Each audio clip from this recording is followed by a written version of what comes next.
ताई ताई ताई तुमचं पूर्ण करा ना, 2 मिनिटात पूर्ण करा ताई, पूर्ण करा ताई. ओके ताई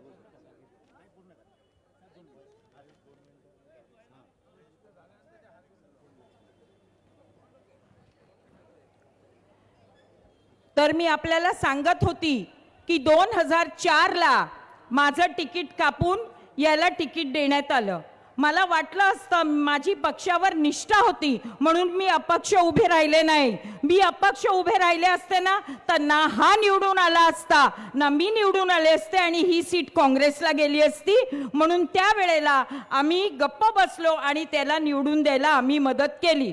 2004 ला तो आमदार झाला. मग 2009 ला काँग्रेसमध्ये गेला. मग 2012 ला त्याला परत क्षमा करून आपण बोलवलं. मग त्याला विभाग प्रमुख पद देण्यात आलं. मग त्याला परत आमदारकी देण्यात आली. त्याच्या मुलाला नगरसेवक पद देण्यात आलं. अजून शिवसेनेने काय द्यायला हवं होतं? त्याच्यावर काय अन्याय केलाय? अरे अन्याय झालाय तो आपले सगळे माजी शाखा प्रमुख, मी आता सगळ्यांची नावं घेतली, त्यांना कधी यांनी नगरसेवक पदाचं तिकीट दिलं नाही.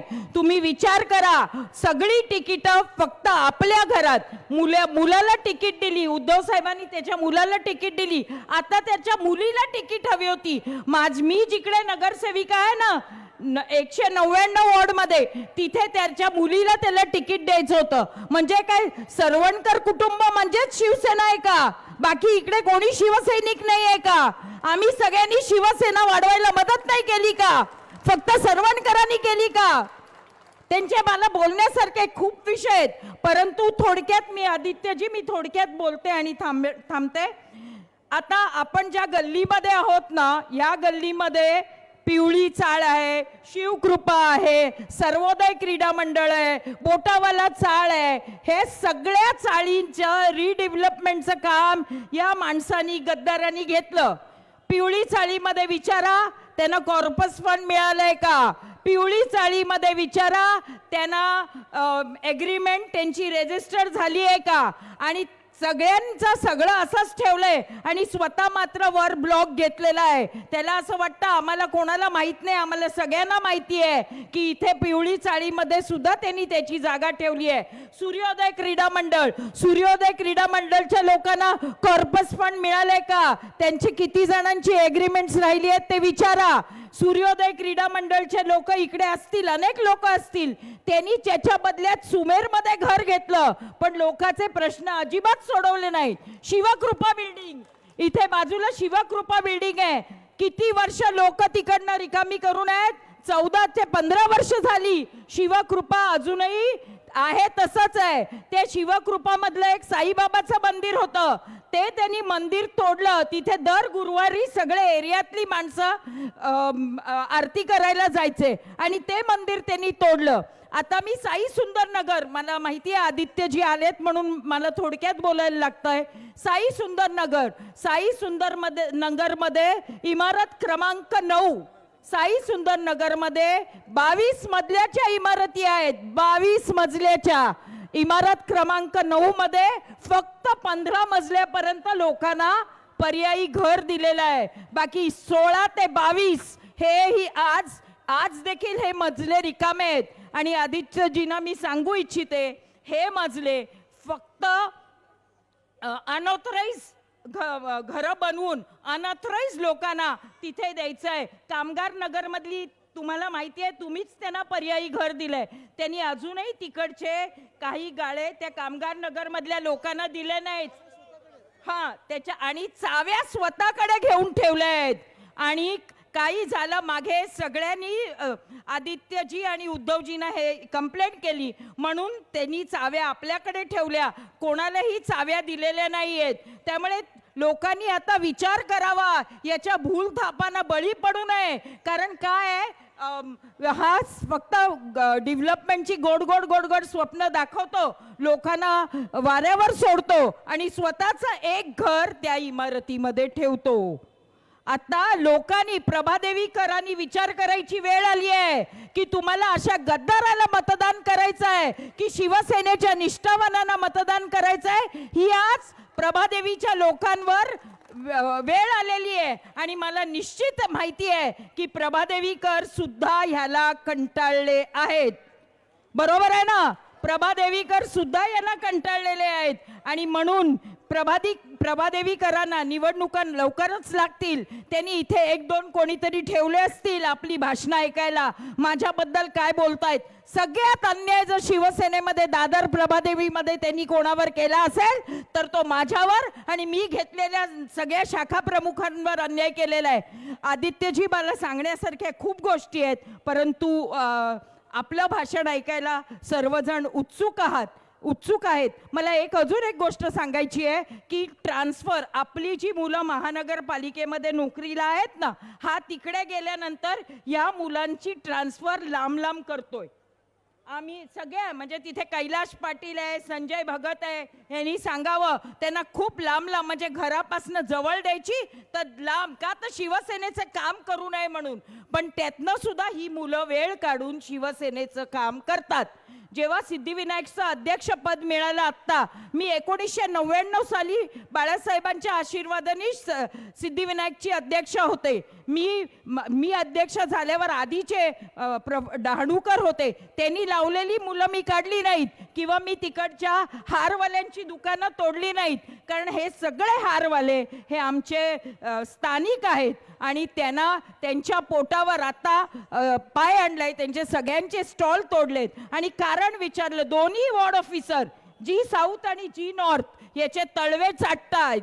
मी अगदी हे विधान करते इकडनं, ह्याचे तळवे चाटतात, कारण आम्ही त्यांच्याकडे गेलो तर काहीतरी थातूर मातूर उत्तरं देतात आणि आम्हाला वाटण्याची अक्षता लावतात. पण आदित्यजी, मी आपल्याला सांगू इच्छिते की आपलं जेव्हा सरकार येईल ना, आणि येणारच आहे, आपलं जेव्हा सरकार येईल ना, तेव्हा ह्या वॉर्ड ऑफिसरना गडचिरोलीला पाठवा, त्यांना इथे ठेवू नका, कारण ते आपल्याशी गद्दारी करतायत. हे वॉर्ड ऑफिसर सुद्धा गद्दारी करतायत. सांगण्यासारखं खूप आहे. आदित्यजींचं भाषण ऐकण्याकरता मी तूर्त इथेच थांबते. फक्त आई प्रभादेवीला आणि सिद्धिविनायकाला असं साकडं घालते की इथे जमलेल्या सर्व पुरुषांना आणि स्त्रियांना आणि त्यांच्या कुंकवाला सिद्धिविनायक उदंड आयुष्य देव. जय हिंद, जय महाराष्ट्र. ताई, तुम्ही अगदी बरोबर बोललात की वरचे मजले रिकामे आहेत, यांचा वरचा मधलाच रिकामी आहे, त्यामुळे प्रत्येक वेळेला हे गद्दारी करायला मोकळे असतात. यानंतर मी आदरणीय आदित्य साहेबांना विनंती करतोय की आपण या ठिकाणी शिवरायांच्या प्रतिमेस पुष्पहार अर्पण करायचंय.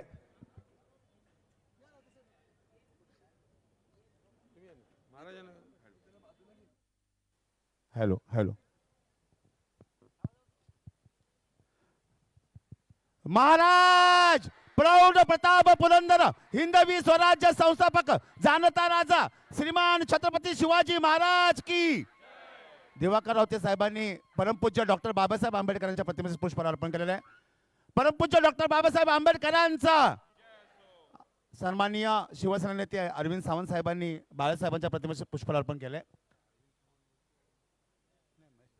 मराठी मनाचे मानबिंदू, हिंदू रक्षक, हिंदू हृदय सम्राट, सरसेनापती श्रीमान बाळासाहेब ठाकरे यांचा सन्माननीय विशाखाताईंनी महासाहेबांच्या प्रतिमेसाठी पुष्पहार अर्पण केले.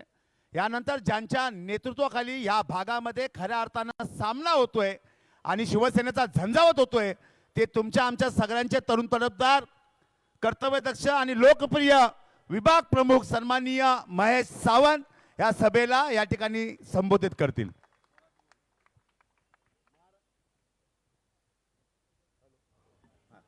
महाराष्ट्राचा आराध्य दैवत छत्रपतींना वंदन. भारतीय घटनेचे शिल्पकार डॉक्टर बाबासाहेब आंबेडकर, आपणा सर्वांचे हिंदू हृदय सम्राट सरसेनापती बाळासाहेब ठाकरे, आपणा सर्वांची माँ यांच्या स्मृतीस अभिवादन. आणि आजच्या प्रमुख मार्गदर्शक आपले युवा नेते, शिवसेना नेते आदित्यजी ठाकरे आणि सन्माननीय व्यासपीठ साहेब, ह्या विभागावरती जो आम्हाला एक गद्दारीचा स्टॅम्प लागलेला आहे, हा गद्दारीचा स्टॅम्प मिटवण्यासाठी ही संपूर्ण जनता, प्रभादेवीतील जनता आज इथे आपणासाठी ऐकण्यासाठी इथे आलेले आहेत. या विभागामध्ये साहेब कुठलीही डेव्हलपमेंट होऊ दे, पहिला विकास होतो त्या इकडच्या लोकप्रतिनिधीचा. लोक अशीच सडत पडतात आहे. कारण आमचा साई सुंदर बघाल तुम्ही, इथे सूर्योदय क्रीडा मंडळ साई सुंदरमध्ये साहेब 2 महिन्यांनी एकदा लाईट जाते, पाण्याचा बिल जवळजवळ किती लाख असेल त्याचा हेच नाही. जवळजवळ आमचा झगडे आणि जवळजवळ 50 लाखाचा पाणी पुरवठा त्या साई सुंदरमध्ये केलेला होता. आधी उद्धव साहेबांच्या मार्गदर्शनाखाली त्या विकासकाला बोलवून अजूनपर्यंत साहेब त्यांचे 50 लाख रुपये दिलेले नाहीत. असे भरपूर इथे वॉर्ड ऑफिसरची एवढी दादागिरी असते साहेब. इथे आपली सभा आहे, या सभेच्या पूर्वी इथे एवढे बॅनर लावलेले होते दिवाळीपासून सगळीकडे. बाकी ठिकाणी जर कोणी बॅनर लावले तर दुसऱ्या दिवशी महानगरपालिका येऊन काढून जाते, परंतु आम्हाला जबरदस्ती पोलिसांच्या मदतीने हे बॅनर काढावे लागले. कारण इथे एवढी दादागिरी चालली आहे. महानगरपालिकेचे अधिकारी आहे, यांना पगार महानगरपालिका देते की इकडचा लोकप्रतिनिधी देतो तो हेच आम्हालाही कळत नाही. कारण एवढे मुजोर झालेले आहेत महानगरपालिकेचे अधिकारी. साहेब तुम्हाला विनंती करतो, आपला 24 तारखेला ह्या महाराष्ट्रामध्ये आपली सत्ता येणार म्हणजे येणारच. त्यावेळी आम्ही जेवढी लिस्ट देतो त्या लिस्टचे जेवढे अधिकारी असतील त्यांना काळ्या पाण्याची शिक्षा तुम्ही द्या अशी तुम्हाला विनंती करतो. कारण जेव्हा आम्ही अत्याचार इथे शोधतोय, आमचे कुठलाही शाखा प्रमुख असू दे, गटप्रमुख किंवा शिवसैनिक एखादा धंदा लावायला गेला की तिथे लगेच महानगरपालिकेची गाडी येते. सिद्धिविनायकच्या स्टॉलला आमचे जे काही बाहेर फुलं विकत होते त्यांचे स्टॉल होते, वर्षानुवर्ष त्यांचे स्टॉल जमीनदोस्त केले. त्यांच्यावरती उपासमारीची आज वेळ आलेली आहे. अशा वेळी तरी सुद्धा आम्ही आमच्या परीने जेवढा संघर्ष करता येतो तेवढा करत असतो. आज तुम्ही थोडी आमच्या इथे वाकडी चाळ आहे, ही वाकडी चाळ जवळजवळ 22 माळे झालेली आहे, परंतु तिकडच्या काही लोकांना जवळ करायचा आणि म्हाडामध्ये पोलीस स्टेशनमध्ये अशा ठिकाणी जाऊन तक्रारी करायचे की तो काम थांबला पाहिजे. अशा विविध समस्या या विभागात उद्भवलेल्या आहेत आणि त्याचा कुठेतरी नायनाट करण्यासाठी आपल्यासारखे युवा नेते आणि आपल्यासारखेची इथे गरज आहे. एवढं बोलून मी माझे 2 शब्द संपवतो. जय हिंद, जय महाराष्ट्र. धन्यवाद. आणि यानंतर अर्थात तुमचा आमचा आवाज बुलंद करणारे ह्या महाराष्ट्राचं नव्हतं हिंदुस्थानचं उभरतं नेतृत्व आदरणीय आदित्य साहेब ठाकरे. सेंटरला घेऊ.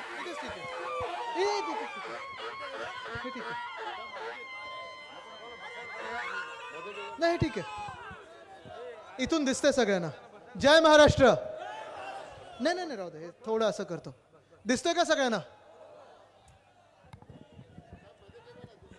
नाही हे बरोबर आहे, मध्ये कॅमेरा वगैरे आहे, तिथून सगळ्यांना दिसतोय मी. नाहीतरी राजकारणाच्या मधोमध आहेच मी तर, आणि त्यांच्या स्वप्नांमध्ये पण येतोय. महेशजी, आपण खरं माहीम मतदारसंघाची सभा ठेवली, कार्यकर्ता मेळावा ठेवलाय, पण इथे आमच्या वरळीतून काही तुम्ही एक माणूस इथे घेतलेला आहे. तुम्ही कुठे आहेत? रामजी कुठे गेले? नाव राम आहे म्हणून तुम्ही घेतलं की कशामुळे? असो, आज खरोखर इथे येऊन आनंद होत आहे. आपण सगळे एवढ्या मोठ्या संख्येत इथे आहात, उपस्थित आहात. यायच्या आधी माझा एक फुटबॉलसाठी कार्यक्रम होता आणि तिथे आम्ही अंडर-7, अंडर-11, अंडर-13, 14, 15, अंडर-17 ह्या सगळ्या फुटबॉल खेळणाऱ्या मुलामुलींना प्राइज डिस्ट्रीब्युशन आमचं होतं. वर्षभर ते खेळत असतात. आणि तिथून मला फोन यायला लागले की आदित्य निघा निघा, आता इथे गर्दी जमलेली आहे. मी त्यांना सांगितलं आता गोल मारायला जायचं आहे म्हणून मी निघतो. असो, आज आपण पाहिलं असेल, आत्ताच मी अनिल देसाई साहेबांबरोबर चर्चा करत होतो, रावते साहेबांबरोबर चर्चा करत होतो, आणि परवाकडे जो आपण मुंबईमध्ये कार्यक्रम घेतला जनता की अदालत, किती लोकांनी इथे पाहिला जनता की अदालत? सगळ्यांनी पाहिलं ना. सगळ्या देशांनी पाहिलेलं आहे की आपली बाजू ही कशी बरोबर आहे, आपली बाजू कशी सत्याची आहे.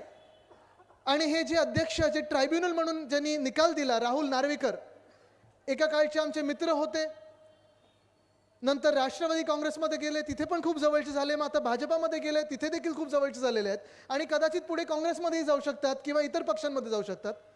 पण त्यांनी जो निकाल दिलेला आहे तो किती खोटा निकाल आहे, किती बोगस निकाल आहे. आणि होय, मी सांगतोय बोगस निकाल आहे. त्यांना माझ्यावर कंटेम्पची केस टाकायची असेल तर टाकू दे, फासावर जायला देखील तयार आहे, पण आम्ही सत्यासाठी लढत राहू म्हणजे राहूच. आणि परवा हे सगळं दाखवल्यानंतर, पूर्ण देशभराने बघितल्यानंतर, मी प्रत्येक चॅनलचं, यूट्यूब चॅनल बघत होतो. सगळे एबीपी पासून TV9 पासून झी पासून NDTV पासून सगळेच, लोकशाही देखील, आणि प्रत्येक चॅनलवर लाखो व्ह्यूज आहेत. त्यांच्या खालचे कॉमेंट जर पाहाल देशभरातून आलेले आहेत, ते एकच मत स्पष्ट होतं की आपल्या महाराष्ट्रात लोकशाही यांनी संपून टाकलेली आहे. आत्तापर्यंत रावते साहेब, आपल्या अनेक वर्षात आपण ऐकलं असेल, पाहिलं असेल की लोकशाही धोक्यात आहे असं खूप राजकीय पक्ष म्हणायचे, आणि हे आपल्याला वाटायचं की चला एक राजकीय स्टेटमेंट झालं, हे काही खरं होत नाही. 100 कोटीचा देश आहे, एवढ्या मोठ्या संस्था आहेत, इलेक्शन कमिशन आहे, आता तर फ्रॉड झालेलं इलेक्शन कमिशन, पण इलेक्शन कमिशन आहे, न्याय व्यवस्था आहे, सगळं आहे, लोकशाही काय धोक्यात नाही आपली. पण आजची जर राजकीय परिस्थिती तुमची महाराष्ट्रातली पाहिली आपण, तर खरोखर लोकशाही ही संपवलेली आहे. गेले 2 वर्ष आपल्या राज्यामध्ये अनेक महानगरपालिका असतील, नगरपालिका असतील, इथे निवडणुका झालेल्या नाहीत, लोकप्रतिनिधी नाहीत, स्थानिक नगरसेवक नाहीत, आणि 40 गद्दार निर्लज्जपणे त्यांची मस्ती ही प्रत्येक गल्लीत दाखवत आहेत.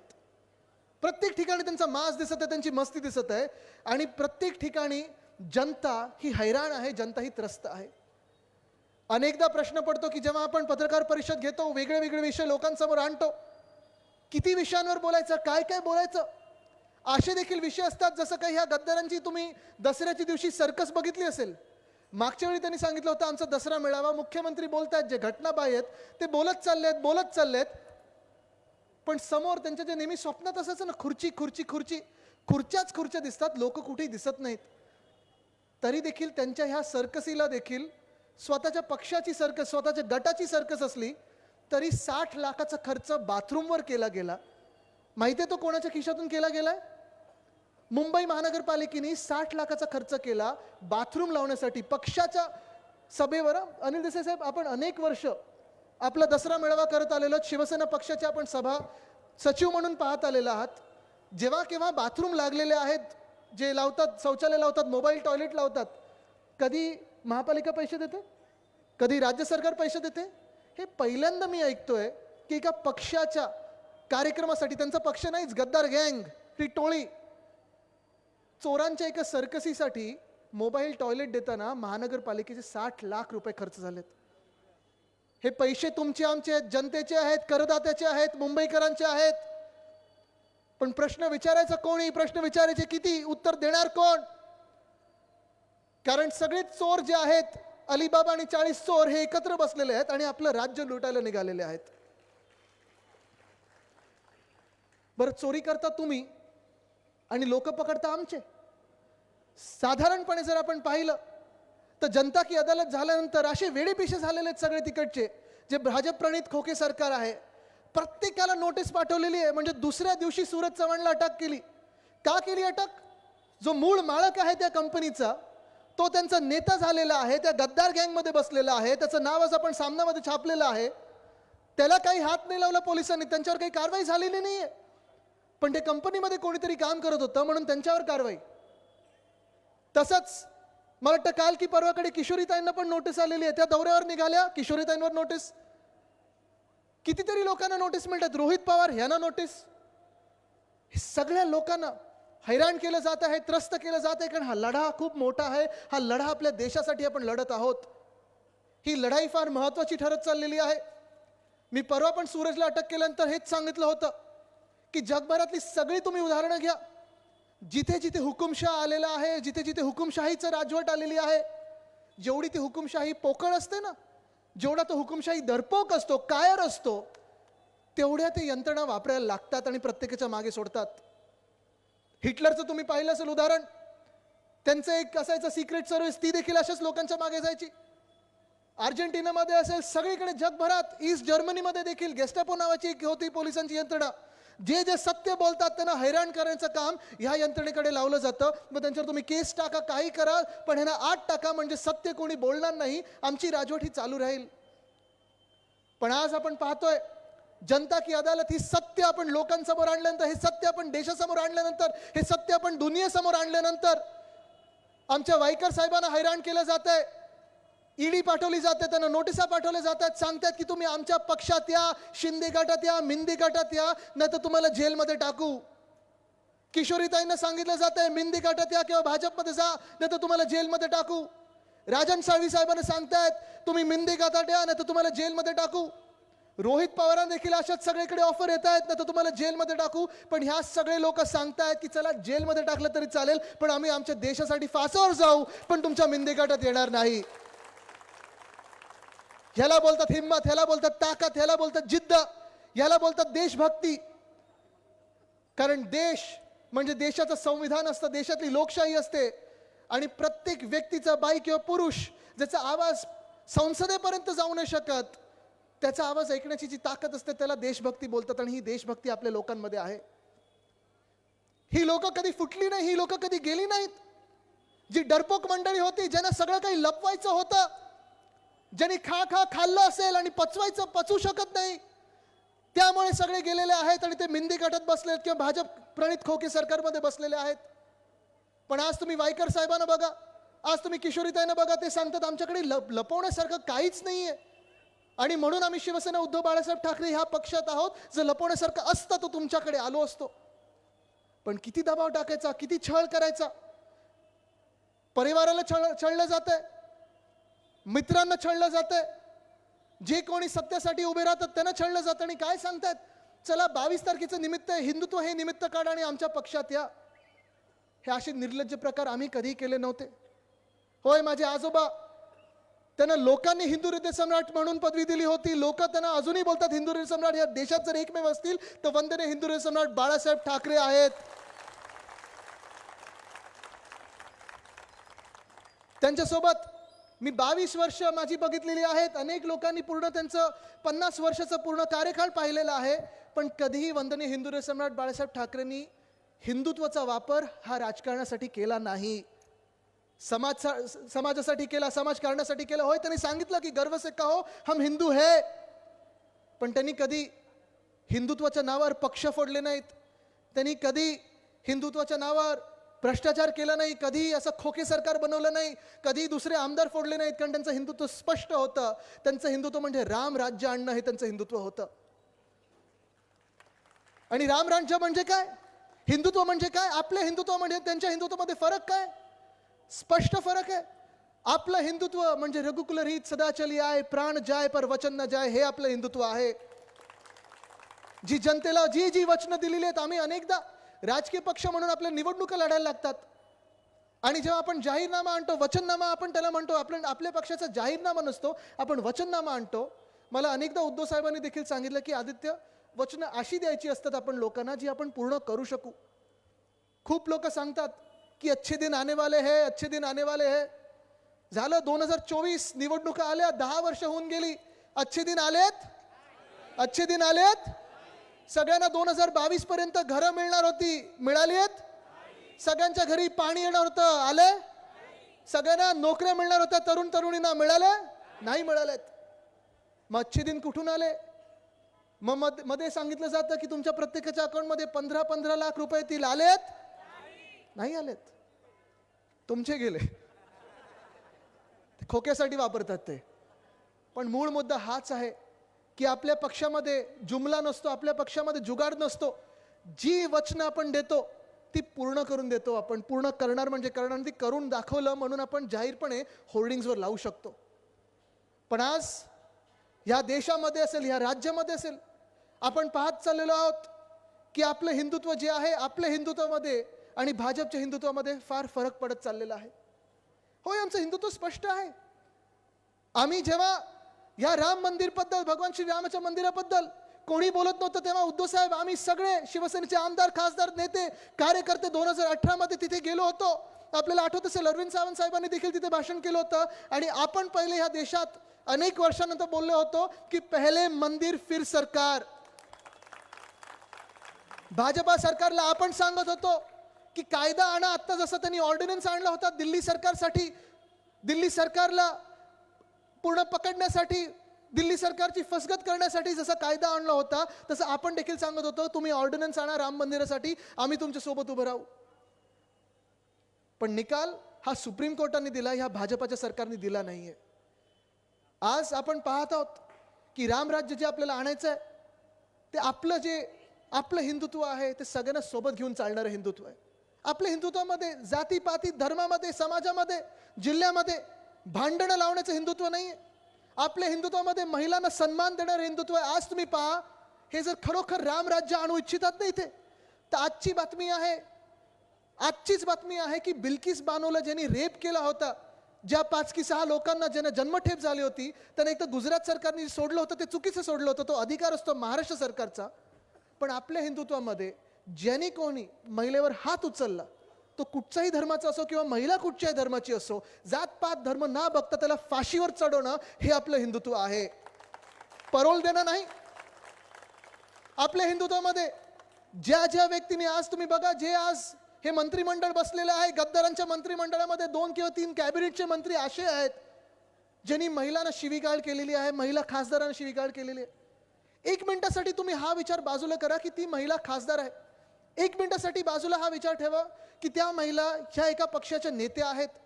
पण जशी घाणेरडे शिव्या वापरल्या त्यांनी, जसे घाणेरडे शब्द वापरले त्यांनी, आज हे उद्धव साहेबांचं सरकार असतं ना, नुसतं त्या मंत्र्याला गेट आउट नाही तर जेलमध्ये टाकलं असतं. हे सरकार आपल्याला पुन्हा एकदा या महाराष्ट्रात आणायचं आहे.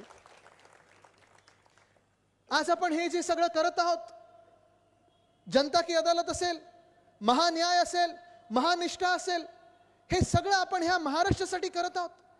कारण हे सगळं जो काही एक धोका निर्माण करत आहेत. आपण पहा, तुम्हाला हिंदुत्वाचं अजून एक तुम्हाला उदाहरण देतो. ह्याच मतदारसंघातलं हिंदुत्वाचं उदाहरण तुम्हाला देतो. जसं आपलं हिंदुत्व आणि त्यांचं हिंदुत्व. आपल्या काळात आपण कोणाला सिद्धिविनायक न्यासाचे अध्यक्ष केले होते? आदेश भाऊजींना आणि विशाखाताई. बरोबर आहे. त्यांनी किती पूर्णपणे एक भक्तिभावाने तिथे सेवा केली. प्रत्येक जो कोण तिथे यायचं त्याचं स्वागत व्हायचं, आगत स्वागत व्हायचं, सगळ्यांना चांगलं दर्शन मिळायचं. पण गंमत अशी आहे की हे जे हिंदुत्व सांगतात ना आपल्याला, आता तुम्ही ह्यांचं हिंदुत्व किती पोकळ आणि खोटे ते ओळखून घ्या आणि आपलं हिंदुत्व किती पक्क हे ओळखून घ्या.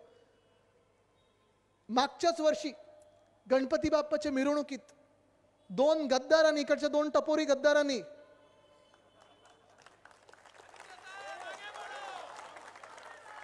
बंदूक काढली होती. किती लोकांनी पाहिलं ते सगळ्या टीव्हीवर? सगळ्यांनी पाहिलं. इकडच्या प्रेसवाल्यांनी पण पाहिलं असेल. सगळे जे कॅमेरे लागले त्याच्यात पकडले गेले होते. बंदूक काढून काय घाणेरडे शिव्या काय देत होते, आरडाओरडा काय करत होते, माझ्या नावाने काय शिव्या देत होते. सगळं हे कॅमेरे टिपलेलं आहे. रावते साहेब हेच नाही, ह्याच्यानंतर हे 2 टपोरी गुंड, जाऊ दे चिंदीचोर, गुंड पदी फार मोठी आहे, हे गेले पोलीस स्टेशनमध्ये आणि तिथेच थांबले नाहीत. पोलीस स्टेशनमध्ये देखील फायरिंग झालं. पोलिसांवर त्यांनी एक गोळीबार केलं, गोळी चालवली. त्याचा बॅलिस्टिक रिपोर्ट बनलेला आहे. बरं, हे सांगणार मला कोण? त्यांच्याच मिंदी गटातलं एक मला माणसाने त्यांच्या मित्रांनी सांगितलं, जरा विषय घ्या. त्यांच्यात पण चालू असतात हे. जाऊ दे, ती नावं घ्यायची नाहीत मला आता, कारण ते त्यांच्याच एकमेकांचा गळा दाबून संपणार आहेत राजकीय. पण तुम्हाला गंमत सांगतो, उपमुख्यमंत्री, गृहमंत्री, ज्यांचं पहिलं काम आहे या राज्याचं संरक्षण करणं, पोलिसांसाठी उभं राहणं, ज्यांनी पोलिसांवर गोळी चालवली ना, त्यांची अजून बंदूक जप्त नाही झाली, त्यांचं अजून लायसन्स जप्त नाही झालंय, त्यांच्यावर अजून कारवाई नाही झाली. आर्म्स ॲक्टमध्ये हे सगळं व्हायला पाहिजे. खरं जर आपलं सरकार आलं असतं आणि आपलं सरकार असतं, आता येणार म्हणजे येणार. तुम्ही बघा, ह्या वर्षी आपलं सरकार आल्यानंतर UAPAचा कायदा अतिरेक्यांसाठी जो वापरला जातो ते ह्या टपोऱ्यांवर आपण वापरणार म्हणजे वापरणार.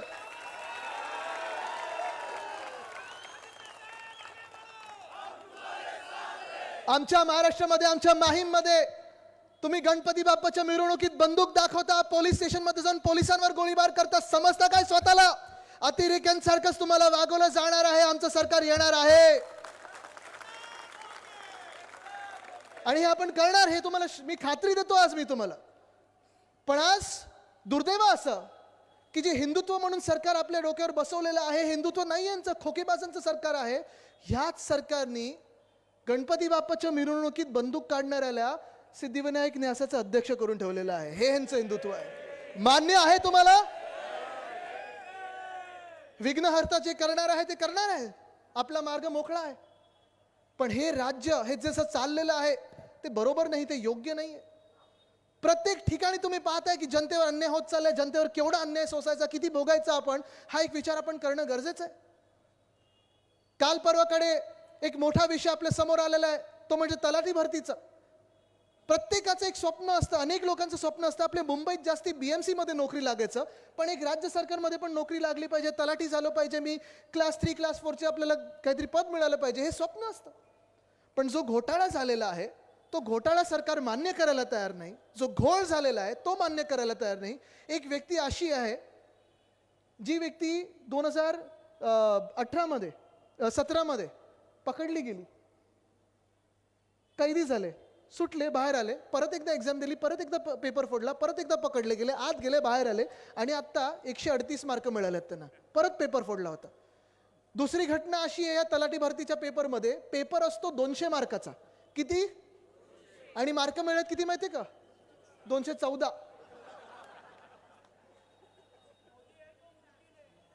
गॅरंटी. हा घोळ, हा कसं चालणार हे आपलं राज्य पुढे, तुम्ही मला सांगा. कृषी क्षेत्राचं तर एक वेगळीच गडबड चालू आहे, आपण पाहत असाल. अवकाळी पाऊस होतो कधी, या सरकार अवकाळी, पाऊस अवकाळी, गारपीट होते कधी, कधी दुष्काळ असतो, कधी ओला दुष्काळ असतो. हे सगळं तर तिथे ग्रामीण भागात सुरू असतंच. पण प्रत्येक त्या ग्रामीण भागातल्या शेतकरी बांधवाला वाटतं की अरे आपली मुलं कधीतरी मुंबईत जावी, पुण्यात जावी, नाशिकमध्ये जावी, कोल्हापुरात जावी, नागपुरात जावी, आणि तिथे गेल्यानंतर तिकडच्या MIDC मध्ये किंवा तिथे कुठच्या तरी मोठ्या कंपनीमध्ये ह्यांना चांगला जॉब मिळावा. पण गेल्या 2 वर्षामध्ये खोके सरकार आल्यानंतर इथे तुम्ही मला सांगा, ह्या राज्यामध्ये एक तरी नवा उद्योग आलेला तुम्ही ऐकलंय का? इथे तरुण मुलं मुली किती आलेत, 20शीतले आणि 30शीतले, हात वरती करून जरा दाखवा मला. शिकलेत ना सगळे, सगळे शिकलेत, सर्टिफिकेट वगैरे आहेत ना एम्प्लॉयमेंटचे, नोकरी मिळाली का तुम्हाला? कारण गेल्या 2 वर्षामध्ये एवढीच एक नोकरी मिळते की खोके सरकारमध्ये जा आणि भ्रष्टाचार करा, पण जे तरुण तरुणी शिकलेले आहेत त्यांना नोकरी मिळत नाहीये.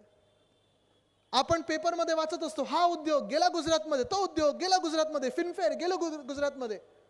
पण एक मोठी रांग चढी मी सगळीकडे वाचून दाखवतो, हा पाडा सगळीकडे वाचून दाखवतो, कारण विशाखाताई आपल्या राज्यामध्ये कळलं पाहिजे की काय काय नक्की हे गुजरातला पाठवत आहेत. माहिती आहे काय काय पाठवलेलं आहे मागच्या वर्षापासून? चला परत एकदा पाडा मोजायला सुरू करूया. वेदांता फॉक्सकॉन कुठे गेलं? एअरबस टाटा गेलं कुठे? बल्क ड्रग पार्क गेलं कुठे? मेडिकल डिव्हाइस पार्क गेलं कुठे? वर्ल्ड कपची फायनल गेली कुठे? 40 गद्दार गेले कुठे?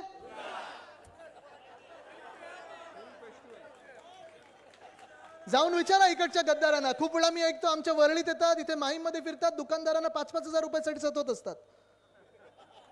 काय पाहिलं गुवाहाटीला जाऊन, काय पाहिलं सुरतमध्ये काय माहित नाही, पण स्वतःची सुरत हे कधीही पाहू शकणार नाहीत, कारण इथे माथेवर गद्दारीचा शिक्का हा लिहिलेला आहे. पण अन्याय अन्याय अन्याय महाराष्ट्रावर सतत अन्याय जो चालू राहिलेला आहे. अनेक वर्ष केंद्रात काँग्रेसचं सरकार होतं, नंतर वाजपेयी साहेबांचं सरकार आलं, त्याच्यात आपण देखील होतो. आणि ह्या देशामध्ये प्रत्येक राज्याला संधी मिळायला पाहिजे प्रगती करायला, ही माझी भावना आहे. कारण तिकडचे जे उद्योग येतात ते त्या त्या राज्यात गेले तर स्थानिकांना आणि तिकडच्या भूमिपुत्रांना नोकरी मिळेल, रोजगार मिळेल आणि तिकडची प्रगती होईल. पण मला राग ह्या गोष्टीचा येतो की जो उद्योग आपल्या राज्यात हमखास येणार होता, 100% येणार होता, तो जो घास आपला खेचून गुजरातच्या घशात घातला जातो ना, तिथे मला दुःख होतं, तिथे मला राग येतो. ही भावना संपूर्ण महाराष्ट्रात मला दिसते. प्रत्येकाला माहिती आहे इथून काय काय तिथे नेलेलं आहे. साधी वर्ल्ड कपची फायनल सोडली नाही. मला तुम्ही सांगा, जर वर्ल्ड कप फायनल आपल्या वानखेडेला झाली असती तर कप जिंकलो असतो की नसतो आपण? मग कशाला तिथे नेलं? त्रास हाच आहे की आजकाल मी विचार करायला लागलेलो आहे की देशभरात जेव्हा 5 वर्षापूर्वी 370 कलम काढला तेव्हा शिवसेनेने पण साजरा केला. मला देखील आनंद अश्रू होते की चला माझ्या आजोबांचं स्वप्न पूर्ण झालं, शिवसैनिक म्हणून आपण सगळे जे लढत होतो ते स्वप्न पूर्ण झालं. एक देश, एक संविधान, एक विधान, हे सगळं असायलाच पाहिजे. पण आज प्रश्न हा पडायला लागलेला आहे की 370 जसं कलम काढलं तसं वेगळं काही कलम ह्या संविधानात आणलंय का? की अन्याय जर करायचा असेल तर देशातलं एकमेव राज्य हे महाराष्ट्रच आहे. उद्योग जे न्यायचे ते इथून दुसरीकडे न्या, रोजगार जो काढून न्यायचा इथून दुसरीकडे न्या, मंत्रालय जर आता 2024 नंतर कुठे हलवायचं असेल तर ते देखील सुरत किंवा अहमदाबादला नेतील. पण हे सगळं किती दिवस आपण सहन करायचं? कधीतरी आपण महाराष्ट्र म्हणून विचार करणार आहोत की नाही? काल परवाकडे पण मी एक महत्त्वाच्या विषयावर प्रेस कॉन्फरन्स घेतली होती, पत्रकार परिषद घेतली होती. त्याच्यात 2 विषय मी लोकांसमोर आणले होते. एक म्हणजे आपलं इकडचं वरळीचं रेस कोर्स आहे, जे साधारणपणे सगळेच मुंबईकर कधी ना कधीतरी तिथे वर्षातून आपण जातो, चालायला जातो, धावायला जातो, कधी योगा करायला जातो, कधी काहीतरी कार्यक्रम असतो, ते ह्या खोके सरकारला, त्यांच्या बिल्डर मित्रांना, बिल्डरांच्या घशात घालायचंय. जेव्हा मी ही बातमी लोकांसमोर आणली, व्हॉट्सॲप ग्रुप बनायला लागलेत, ऑनलाईन पिटिशन व्हायला लागलेले आहेत, सगळे लोकांमध्ये हलचल सुरू झाली. आणि जे आपले इकडचे प्रशासक आहेत मुंबई महानगरपालिकेचे, त्यांनी परवा ओपन हाऊस घेतलं. ओपन हाऊस कितीचं? 1800 लोकांचं. तरी ठीक आहे, मुख्यमंत्र्यांच्या सभेपेक्षा थोडी जास्ती गर्दी होती. असो, त्यांनी ओपन हाऊसमध्ये सांगितलं की नाही आता लोक जास्ती बोलायला लागलेत, तर आम्ही आता काही रेसकोर्सवर वरती काही करणार नाही, तर अंडरग्राऊंड कार पार्क करू. कशाला करताय? कुठच्या कॉन्ट्रॅक्टरसाठी करताय? का म्हणून करताय? काय कमी खोके मिळालेत का तुम्हाला? सगळ्यात भ्रष्ट जर प्रशासक असतील तर हे आजचे प्रशासक आहेत, आणि त्यांना खोके मिळायला पाहिजेत, या मुख्यमंत्र्यांना खोके मिळायला पाहिजेत, म्हणून तिथे त्या रेसकोर्सची वाट लावायला चाललेत. मी त्यांना सांगितलेलं आहे की RWITC जी रेसिंगचे जे काही संस्था आहेत ते आणि BMC ह्यांनी जर परस्पर करार केला आणि मुंबईकरांना विचारलं नाही, तर आम्ही तिथे शर्यत घोड्यांची देखील होऊ देणार नाही. मुंबईकर म्हणून आम्ही तिथे जाऊन बसू, खोदायचं असेल तर खोदू, तरी देखील पब्लिक पार्क हे जनतेसाठी, सगळ्यांसाठी असायला पाहिजे. दुसरी गोष्ट मी जी उघड केली ती डायव्हर्सची होती. आपल्याला माहिती आहे, सगळं तिथे गेल्यानंतर जो काही खर्च होतो तो होतो, पण हे एका बाजूला आपल्याला अशा आंदोलनात व्यस्त ठेवल्यानंतर दुसऱ्या बाजूला जे मुंबईतले घोटाळे सुरू आहेत ते लोकांसमोर देखील येणं गरजेचं आहे. आजच्या दिवशी तुम्हाला सांगतो ना मी, आज 20 तारीख आहे. मागच्या वर्षी 2023 मध्ये बरोबर 15 जानेवारीला मी रस्त्याचा घोटाळा हा लोकांसमोर आणला होता. 6080 कोटीचा हा पूर्ण घोटाळा आहे. 6080 कोटीचा. त्याच्यात काय केलं ह्यांनी? सोपी गोष्ट केली ह्यांनी. ह्यांचे 5 आवडत्या कॉन्ट्रॅक्टरना 5 पाकिटं दिली पूर्ण मुंबईभर. त्यांनी 5 मुंबईला विभागून घेतलं. तुम्ही नॉर्थ रिजन, तुम्ही साऊथ सेंट्रल रिजन, तुम्ही साऊथ रिजन, जसं आपल्या लोकसभेच्या सीट्स असतात ना, तसं त्यांनी 5 वेगळ्या वेगळ्या भागांमध्ये विभागणी केली. मग त्यांनी सांगितलं चला आता तुम्हाला काय किती किमतीला पाहिजे तुम्ही सांगा. जी काही किंमत त्यांना होती, खरं तर हे टेंडर 3000 कोटीच्या वरती जायला नको, ते 6000 कोटीला गेलं. आणि मी त्याच वेळी बोललो होतो की तुम्ही प्रधानमंत्री महोदयांना आणताय, कुठच्याही पक्षाचे असो, कदाचित राजकीय काही आमचे वेगळे वेगळे विचार असू शकतात, पण तुम्ही प्रधानमंत्र्यांचा अपमान करताय मुंबईच्या म्युन्सिपल कमिशनर म्हणून, की त्यांच्या हाते असं कामाचं भूमिपूजन करताय जे काम सुरू होऊच नाही शकत. अरविंद सावंत साहेब, आजच्या पेपरमध्ये बातमी आहे की 1 वर्ष होऊन गेलेलं आहे. 280 कोटीचं, श्रद्धाताई तुम्हाला देखील माहिती असेल, आपण महापौर राहिलेला आहात, 280 कोटीची पेनल्टी ह्या रस्त्यांच्या कॉन्ट्रॅक्टर्सवर लागलेली आहे. पण अजून एक सुद्धा रस्ता हा पूर्ण झालेला नाहीये. ही लाजेची गोष्ट आहे, शर्मेची गोष्ट आहे. 25 वर्ष आपण मुंबई महानगरपालिकेत बघतोय काम कसं होतं हे आम्हाला पण माहिती आहे. गेली 10 वर्ष मी अनेक आपल्या लोकांबरोबर, चेंबूरकर साहेब असतील, सगळे आपले नगरसेवक असतील, ह्या सगळ्यां सोबतच मी रात्री 10 किंवा 11 वाजता मुंबईच्या रस्त्यांवर असायचो आणि रस्ता पूर्ण होतोय, कधी होणार, कसा होणार, ह्याच्यावर आम्ही पाहणी करायला जायचो. प्रेसवाले देखील सोबत व्हायचे. 6 महिने जे असायचे, ऑक्टोबर ते मे, प्रत्येक महिन्यात आमची रात्रीची फेरी असायची मुंबईच्या रस्त्यांवर की रस्ते पूर्ण होतात की नाही. एक रस्ता बनवायला आपल्याला ट्रॅफिक पोलिसांची परवानगी लागते, 16 वेगळ्या यंत्रणा आहेत, त्यांच्याशी सांगड घालायला लागते. हा जो रस्ता तुम्ही बसलात ना, जर तुम्ही रस्त्याच्या खालती खोदलत तर 42 युटिलिटी तुम्हाला सापडतील. मग MTNL असेल, बरोबर ना सावंत साहेब, महानगर गॅस असेल, अजून वेगळ्या युटिलिटी असतात, स्टॉर्म वॉटर ड्रेन असतं, सगळं असतं. पण सगळीकडे खोदून ठेवलेलं आहे वेगळ्या कारणासाठी, पण अजून एक सुद्धा रस्ता झालेला नाही आहे. पण एक अभिमानाची गोष्ट आहे की ज्या पत्रकार परिषदा आपण घेतल्या, प्रत्येक महिन्यात त्यांचं भांडफोड केलं. आपल्या शिवसेनेच्या दबावामुळे ह्या कॉन्ट्रॅक्टरांना 1 सुद्धा रुपये मिळू दिला नाही. आपण चोरी करणाऱ्याला आपण 1 सुद्धा रुपये मिळू देणार नाही, ही शपथ घेऊन आपण पुढे चाललेलो आहोत. हाच प्रश्न मुंबईत आपलं जसं आहे तसं पुण्यात आहे, तसं नागपूरमध्ये, तसं ठाण्यात आहे. ठाण्यात तर लूटच चालू आहे. सगळीकडे हा प्रश्न सुरू आहे. पण आपण एक शपथ घेऊन, आपण एक निर्धार घेऊन पुढे निघालेलो आहोत की हे मुंबई आणि महाराष्ट्र लुटायला जे खोके सरकार आपल्या डोक्यावर बसवलेलं आहे त्यांना आपण लुटू द्यायचं नाही. मुंबईचे विषय जर काढायचे असतील तर किती काढायचे? अनेक विषय.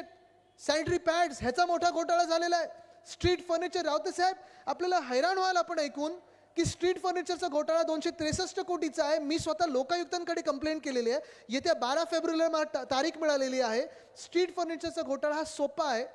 त्यांनी अशा काही गोष्टी केलेल्या आहेत, गमती केलेल्या आहेत की एका कंत्राटदार मित्राला 13 गोष्टी विकत घ्यायला सांगितल्यात. त्या 13 गोष्टी अमुक तमुक एवढ्या आहेत, म्हणजे लॅम्प पोस्ट पासून बेंच पर्यंत 40,000 बेंच आत्तापर्यंत बेंच घ्यायचा अधिकार हा नगरसेवकांचा असायचा, आता तो ह्या CPDला दिलेला आहे. ते तर सोडा, कुंड्या 10,000 मागवल्यात, पण त्या 10,000 कुंड्यांमध्ये झाडं कुठची लागणार हीच माहिती नाही आता गंमत. हे अशी सगळी महानगरपालिका चाललेली आहे. पण आज या माहीममध्ये, ह्या प्रभादेवीमध्ये मी जे प्रशासक आहेत महानगरपालिकेचे, ते उद्या कदाचित ह्या मुंबई मॅरेथॉनमध्ये धावतील. आपण बघताय प्रदूषण किती आहे, कसं धावणार तुम्ही मला माहिती नाही, पण आज मी त्यांना सांगतो आणि सगळ्याच अधिकाऱ्यांना सांगतो, तुम्ही वॉर्ड ऑफिसरचं सांगताय ना, ठीक आहे, त्यांचं तर आपण नंतर बघू. पण आज मुंबई महानगरपालिकेच्या मी म्युन्सिपल कमिशनरना सांगतोय, स्ट्रीट फर्निचरचा घोटाळा आहे, सॅनिटरी पॅडचा घोटाळा आहे, रस्त्यांचा घोटाळा तुम्ही केलेला आहे, ब्युटिफिकेशनचा घोटाळा केलेला आहे, हे चायनीज लाईट सगळीकडे लावून ठेवलेले आहेत. करा जेवढं तुम्हाला करायचं आहे. 2024 हे आमचं आहे, आमचं सरकार येणार म्हणजे येणारच. पण तिथे थांबणार नाहीये. प्रत्येक घोटाळ्यात तुम्ही प्रत्येक केलेला जो काही पैसा खाल्ले ना, जेलमध्ये बसून तुम्हाला पैसा मोजायला लावणार आहे आणि पुन्हा एकदा मुंबईकरांच्या तिजोरीत द्यायला लावणार आहे. राज्य चालतं कसं, राज्य चालवायचं कसं, सरकार चालवायचं कसं, हा एक मोठा विषय असतो. आणि तसा पाहिला तर सोपा असतो. आपण लोकांचं हित डोळ्यासमोर ठेवलं तर राज्य चांगलं चालतं, जनतेचं हित डोळ्यासमोर ठेवलं तर राज्य चांगलं चालतं. आहे ना, आपल्याला आठवत असेल आपल्या 25 वर्षाच्या कारभारामध्ये आपली जी मुंबई महानगरपालिका डेफिसिटमध्ये चालत होती, ती आपण 25 वर्षामध्ये 95,000 कोटीच्या सरप्लसमध्ये आणली. हे आपल्याला शिवशाहीचं सरकार आणि रामराज्य पुन्हा एकदा आणायचं आहे. पण आज काय त्या व्यवस्था आहे, आज काय नक्की अवस्था झालेली आहे. मुंबई महानगरपालिकेची हालत अशी झालेली आहेत की एवढ्या कॉन्ट्रॅक्टरांना काम न करता पैसे मिळालेले आहेत किंवा थकबाकी एवढी आहे की पुढच्या 2 वर्षामध्ये आपल्या मुंबई महानगरपालिकेच्या कर्मचाऱ्यांना पगार देऊ शकत नाही, अशी परिस्थिती या घटनाबाह्य मुख्यमंत्र्यांनी केलेली आहे. फिरा अजून डॅवॉसला कधी जाता, कधी नेदरलँडला जाता, पहिला सुरतेला गेले होते, मग गुवाहाटीला गेले होते, मग गोव्यात काय आले, टेबलावर काय नाचले. हे सगळं जे काही करायचं स्वार्थासाठी तुम्ही जे केलेलं आहे, स्वतःच्याच सगळ्या जे काही स्वप्न होती ती पूर्ण करण्यासाठी केलेलं आहे. तुम्ही एक लक्षात घ्या, ही 40 लोक, ही जी 40 टोळी आहे अलिबाबाची, ही उद्धव साहेबांची कधी होऊ शकली नाही. ज्यांनी त्याने सगळं काही दिलं, ही तुमची आमची काय होणार हे आपण आता लक्षात ठेवलं पाहिजे.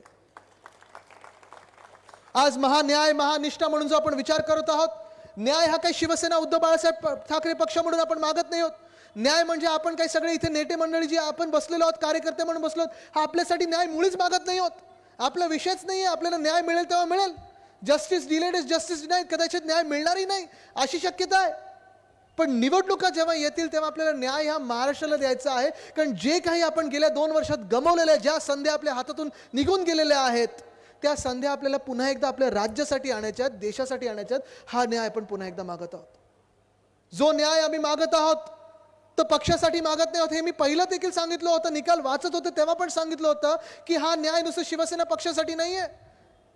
हे आज ठरणार होतं, त्या दिवशी ठरणार होतं की जे अध्यक्ष राहुल नार्वेकर ट्रायब्युनल म्हणून निकाल देत होते, तो निकाल हे डॉक्टर बाबासाहेब आंबेडकरांनी जे संविधान आपल्याला लिहून दिलेलं आहे ते संविधानाचे पूजक म्हणून देणार होते, की भाजपाला जे संविधान 2024 नंतर देणार आहेत लिहून ते त्या संविधानाप्रमाणे होतं. आणि माझी भीती हीच खरी ठरली की राहुल नार्वेकरांनी जो निकाल दिला ते भाजपच्या संविधानाप्रमाणे दिलेला आहे, डॉक्टर बाबासाहेब आंबेडकरांच्या संविधानाप्रमाणे नाही.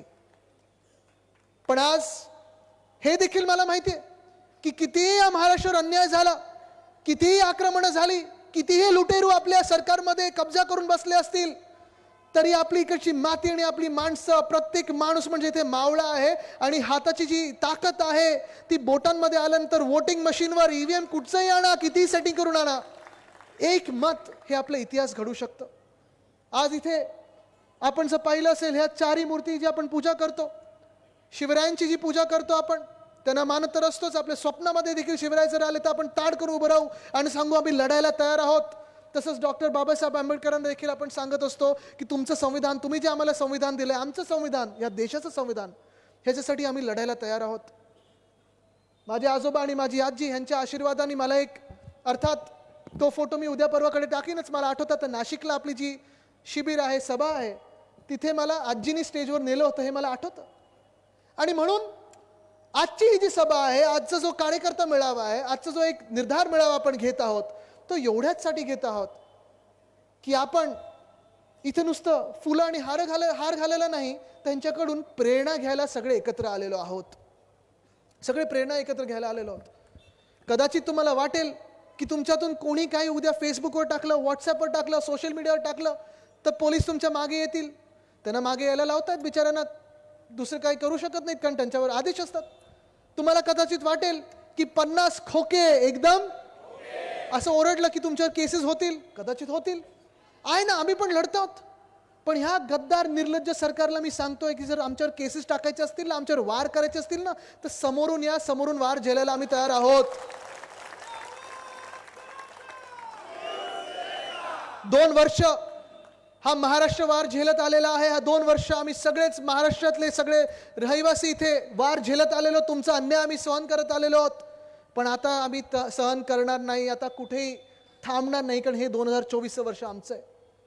मी तर ठरवलेलं आहे की 2024 मध्ये ज्या लोकसभेच्या निवडणुका आहेत आणि ज्या विधानसभेच्या निवडणुका आहेत असो, महापालिकेच्या जरी निवडणुका असो, एका सुद्धा गद्दाराला महापालिका काय, लोकसभा काय, विधानसभेची पायरी बघू द्यायची नाही. माझ्यावर सगळे ते आरोप करत असतात, 40च्या 40 गद्दार काही काही बोलत असतात. मला बरं वाटतं, जेवढे ते मला शिव्या देतात तेवढं मला बरं वाटतं, कारण मला टॉनिक मिळतं, माझी एनर्जी त्याच्यातून येते. खूप वेळा मी माझ्या आपली जी मंडळी आता साईनाथ, चालेल ना बोललं तर, सगळे जे आपले सोशल मीडिया आणि साईनाथ आता अर्थात सचिव पण आहे, सूरज बिचारा जेलमध्ये आहे, त्याला तो लवकरच बाहेर येईल, आपल्याबरोबर लढायला तयार होईल. अमोल कीर्तिकर भैया देखील आहेत सोबत. हे सगळ्या मंडळींना मी खूप वेळा सांगत असतो, जेव्हा माझी पत्रकार परिषद होते, जेव्हा मी काही बोलतो त्यांच्यावर, ज्या दिवशी शिव्या पडतात ना त्यांच्याकडून, भाजप प्रणित खोके सरकारकडून, असं वाटतं चला बरोबर बाण लागलेला आहे. तसंच जनता अदालतनंतर बरोबर बाण लागलेला आहे, डायव्हॉर्सच्या दौऱ्यानंतर बरोबर बाण लागलेला आहे, पत्रकार परिषदेनंतर बरोबर बाण लागलेला आहे. गेले 2 वर्ष हा 33 वर्षाचा जो तरुण आहे ना, म्हणजे मागच्या वर्षी 32 होतो, 33च नाही, तुम्हाला वाटेल वय लपवतोय, त्यांना चेहरा लपवायची वेळ आलेली आहे, आपल्याला वय लपवायची वेळ आलेली नाही असून. पण मी लढत आहे आणि लढत राहणार, कारण मी फक्त वडिलांसाठी लढत नाहीये, मी फक्त शिवसेनेसाठी लढत नाहीये, मी आपल्या महाराष्ट्राच्या तरुण तरुणींसाठी लढत आहे. मला तुमच्याकडून नुसतं एवढं ऐकून घ्यायचंय, नुसतं एवढं पाहायचंय की माझ्यावर वार पुढून मागून सगळीकडून करतायत. वार केल्यानंतर मी लढायला तर तयार आहे आणि लढणार आणि जिंकणारच, पण तुम्ही मला सांभाळून घेणार की नाही. मला जसं ते त्यांच्या शिव्यांचं टॉनिक असतं ना, तसं अजून एक टॉनिक जर पाहायचं असेल तर सगळ्यांनी हात वरती करून मला तुमचं प्रेम आणि आशीर्वाद द्या. हे जे आहे ना, हे माझं टॉनिक आहे, हे माझी खरी शक्ती आहे. ही शक्ती जर घेतली मी, आणि ही शक्ती मी इथे घ्यायला आलेलो आहे, तर पुन्हा आहे ना, भाजपला असेल, जे आपले महाराष्ट्र द्रोही आहेत, महाराष्ट्र द्वेषते आहेत, आणि खोके सरकारवाल्यांना एकाला सुद्धा आपण जिंकू द्यायचं नाही, कारण आता विजय जो होणार आहे तो महाराष्ट्राचाच होणार आहे. एवढं सांगून मी पुढे निघतो. धन्यवाद. जय हिंद, जय महाराष्ट्र, वंदे मातरम. साहेब, तुम्हाला मिळणारं टॉनिक आणि ऊर्जा तुम्ही सांगितली, तसं तुम्ही आलात, तुमचं मार्गदर्शन हे 2024 साठी आम्हाला टॉनिक आणि ऊर्जा आहे. यानंतर आपण विभाग क्रमांक 10च्या वतीने महेश सावंत हे आदित्य साहेबांचा या ठिकाणी सत्कार करतायत. त्यांच्या समेत सगळे पदाधिकारी आहेत. यानंतर काही प्रवेश माननीय आदित्य साहेबांच्या हस्ते होणार आहेत. हा, श्री मुन्ना शेख शाखाध्यक्ष मनसे धारावी यांच्यासोबत फिरोज खान, विल्सन जाधव, रवी भोरे, इम्रान शेख, सुबोध शेख. हा, प्रातिनिधिक स्वरूपात मुन्ना शेख आपणच वरती यायचंय, आपल्यासोबत एक 2-3 लोक, आणि मारुक चौधरी.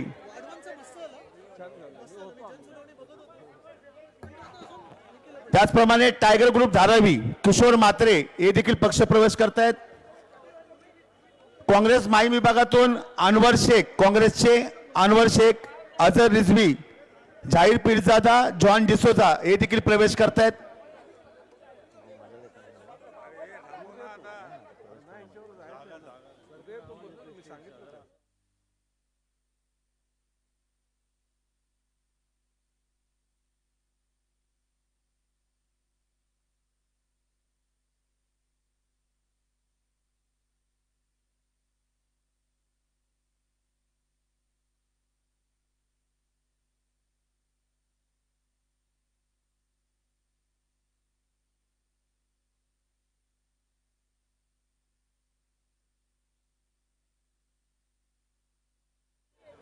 आजच्या या दमदार आणि सगळ्यांना ऊर्जा आणि टॉनिक देणाऱ्या सभेचं समारोप राष्ट्रगीताने होणार याची सगळ्यांनी नोंद घ्यायची आहे.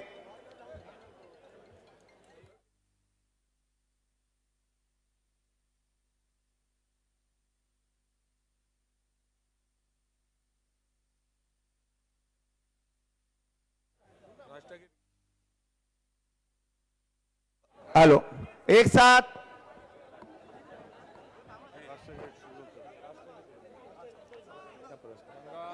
तुम्हाला येतं म्हणा माझा प्रॉब्लेम. चलो एक साथ राष्ट्रगीत सुरू.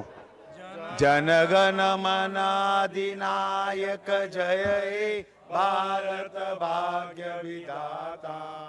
पंजाब सिंध गुजरात मराठा द्राविड उच्चल वंग विंध्य हिमाचल यमुना गंगा उच्चल जलसिधरंग.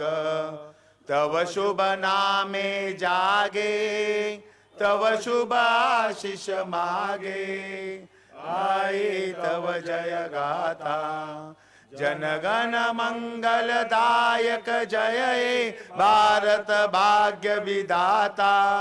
जय हे जय हे जय हे जय जय जय जय हे भारत माता की वंदे. जय श्री राम जय श्री राम. गणपती बाप्पा. दादर माहीम पोलीस ठाणे सर्व पोलीस कर्मचारी बांधव त्याचप्रमाणे अधिकारी, जरी महापालिका आम्हाला सहकार्य करत नसेल तरी जी साऊथमधील सर्व एन नॉर्थ असतील सर्व महापालिका अधिकारी आणि सर्वांचं या ठिकाणी मनपूर्वक आभार. आणि तुम्हा सर्व शिवसैनिकांचं, महिला आघाडी, युवा सेना, त्याचप्रमाणे अंगीकृत संघटना आणि खास करून ही सभा सामनामध्ये होणारी, सामना करणारी सभा ज्यांनी देशाच्या कानाकोपऱ्यात पोहोचवली त्या सगळ्या पत्रकार बंधूंचं या ठिकाणी, सोशल मीडिया, पत्रकार बंधू, इलेक्ट्रॉनिक्स मीडिया, या सगळ्यांचं आम्ही शिवसेना विभाग क्रमांक 10च्या वतीने या ठिकाणी मनापासून आभार मानतो आणि आजची ही सभा या ठिकाणी समाप्त झालं असं जाहीर करतो. धन्यवाद. जय महाराष्ट्र.